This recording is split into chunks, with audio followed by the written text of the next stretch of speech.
Oke, mungkin ada yang pernah bertanya-tanya, kenapa di sepeda motor baru itu pasti dikasih yang namanya alat-alat ya, alat-alat bantu seperti halnya ini, kunci busi sama obeng ya, beng min plus ya, yang model bolak-balik seperti ini.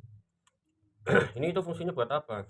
Ya padahal kan motor baru, seharusnya, dari pabrikan juga sudah harus bisa, apa, menjaga kualitasnya ya, agar kendaraan itu tidak mudah mogok, kan masih baru ya, nggak mungkin lah kendaraan itu mogok kalau posisi sepeda motornya itu masih baru ya.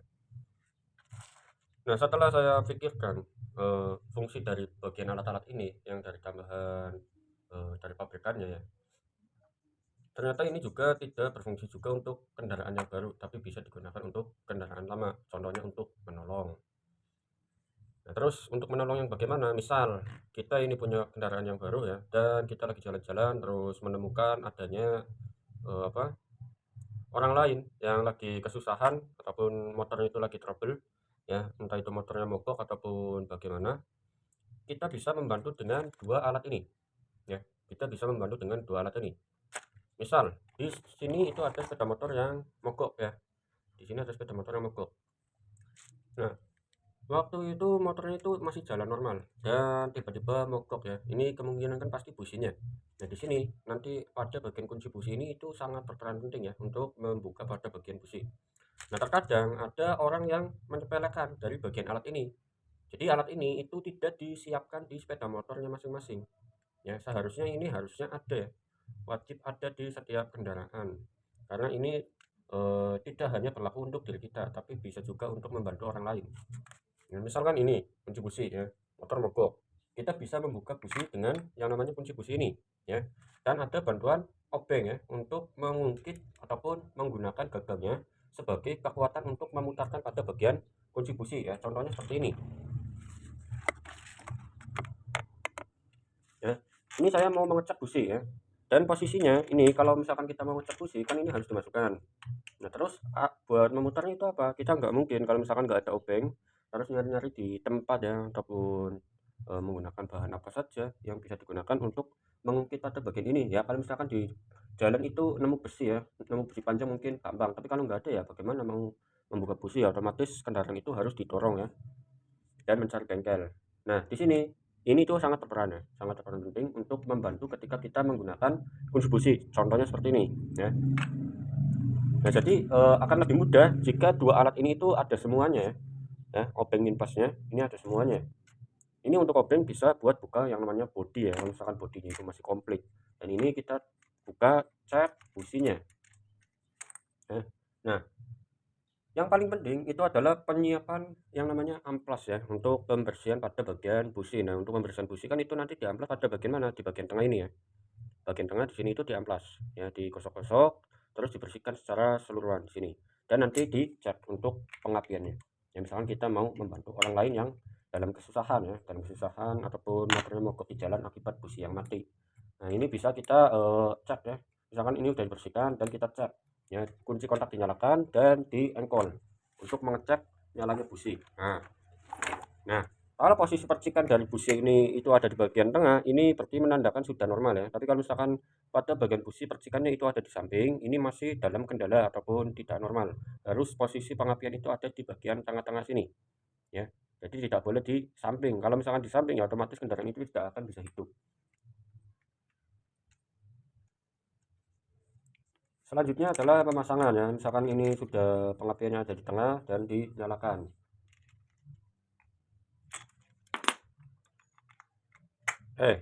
Ya. Coba kita untuk melakukan proses penyalaan.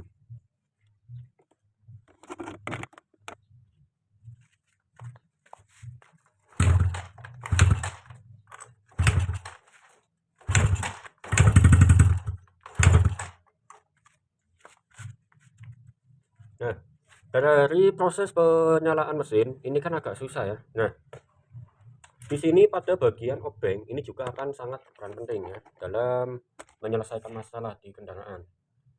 Di sini tuh ada obeng min ya. Dan kita ketahui kalau pada sepeda motor jenis karburator itu kan ada yang namanya pembuangan bahan bakar ya. Pembuangan bahan bakar ini difungsikan untuk apa? Nah, ini deh yang jarang kalian ketahui ya. Ini ya, kalau misalkan kalian mendapatkan konsumen dengan keluhan kendaraan itu susah dinyalakan karena kendaraan itu sudah tidak dinyalakan selama 1 minggu ya. Nah, dari kejadian itu dapat kita simpulkan yang namanya bahan bakar itu akan menghilangkan yang namanya nilai oktannya ya, ataupun kadar pembakarannya itu akan hilang. Jadi untuk mesin dapat menghidupkan itu agak susah ya, karena bahan bakar ini sudah basi ya. Nah, di sini itu ada yang namanya, baut pembuangan dari bagian karburator ya, ada di bagian sini. Ya, di bagian karburator, ya terus di bagian bawah yang baut min ini itu fungsinya untuk membuang bahan bakar yang, kotor bisa ya, yang kotor dan juga bahan bakar yang sudah tidak memiliki kadar pembakaran ataupun, sudah bau ataupun sudah tidak dapat mudah terbakar ya. Ini nanti kita kendorkan pada bagian baut ini ya. Nah, terus caranya bagaimana? Caranya adalah kita menutup kerannya terlebih dahulu ya. Ini untuk jenis keran yang masih manual. Tapi kalau misalkan sudah menggunakan sistem keran otomatis, seperti tinggal kita buang saja dari sini tanpa mengatur pada bagian keran. Nah, di sini itu masih menggunakan keran manual ya. Jadi kita tutup dulu bahan bakar yang masih mudah terbakar ya, yang masih bagus. Ini agar tidak mengalir menuju ke bagian karburator. Nah, bahan bakar yang sudah tertampung di bagian karburator ini harus kita buang terlebih dahulu sebelum memasukkan bahan bakar yang baru. Ya, ini kita kendorkan pada bagian obeng ini, ya obeng minnya. Nah, nanti bahan bakar itu akan keluar dari sini. Ini, ya. Ini bahan bakar yang bau dan biasanya kalau misalkan kita hirup ataupun kita apa ya, dilakukan dengan pengecekan secara visual ya. Baunya itu nggak enak ya. Baunya itu nggak enak, nggak seperti bahan bakar yang baru. Nah, ini misalkan saya cek ya. Ini cek. Nih, saya lakukan pengecekan seperti ini dan saya lakukan penciuman. Nah, untuk baunya itu nggak seperti bahan bakar yang masih baru ketika kita melakukan pengisian di pom ya. Jadi untuk baunya itu agak-agak basi ataupun sudah tidak terlalu menyengat dan baunya nggak enak seperti halnya bahan bakar yang masih baru ketika kita masih melakukan proses pengisian. Nah, di sini ya, ini lagi dilakukan proses pembuangan bahan bakar basi ya. Jadi bahan bakar yang basi ini akan dibuang. Tetapi berbeda untuk jenis kendaraan sepeda motor injeksi ya. Kalau untuk sepeda motor injeksi itu nggak bakalan mudah basi karena sistemnya itu tertutup secara maksimal ataupun bahan bakarnya itu dapat keluar ketika elektriknya itu bekerja ya. Nah, setelah kita lakukan proses pembuangan pada bagian karburator ya, misalkan ini sudah dibuang semua ya, seperti ini kan sudah kita kendorin. Ya, usahakan pada bagian ujung ini, ujung pembuangan ini kan fungsinya untuk membuang secara otomatis ketika yang namanya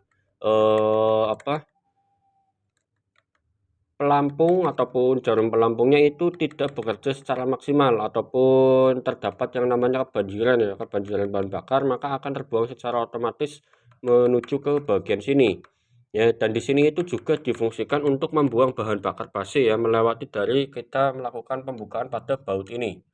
Nah, setelah ini sudah habis ya, ini dikasih selang ya harusnya ya, biar tidak berjajaran ke bagian kepala silinder ya. Ini harus dikasih selang dan disalurkan menuju ke bagian bawah sini ya, agar bahan bakar ketika terdapat yang namanya kebanjiran, otomatis bahan bakarnya itu akan langsung membuang menuju ke bagian bawah, tidak menuju ke bagian atas dan membasahi pada bagian kepala silinder yang berdekatan dengan busi. Ini nanti bahaya ya, akan bisa mengakibatkan yang namanya kebakaran pada bagian ini mesin.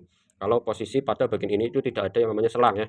Oke, setelah kita lakukan pembuangan, kita tutup lagi ya, tutup kembali bautnya sampai mentok ya.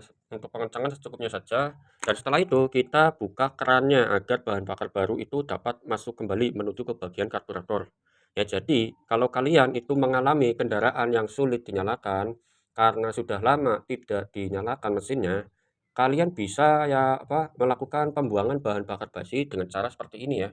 Dibuka baut min ini, dibuang bahan bakar basinya ya.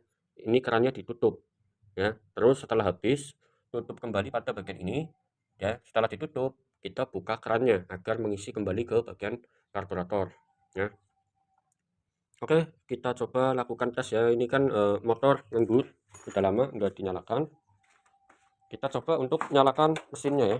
Kunci kontak sudah di on kan, dan coba kita nyalakan.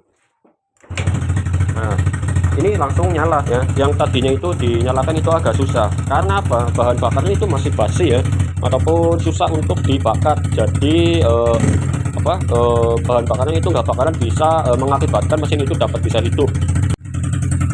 Oke ya, semoga info yang saya berikan bermanfaat buat kalian. Terima kasih dari saya. Bye bye.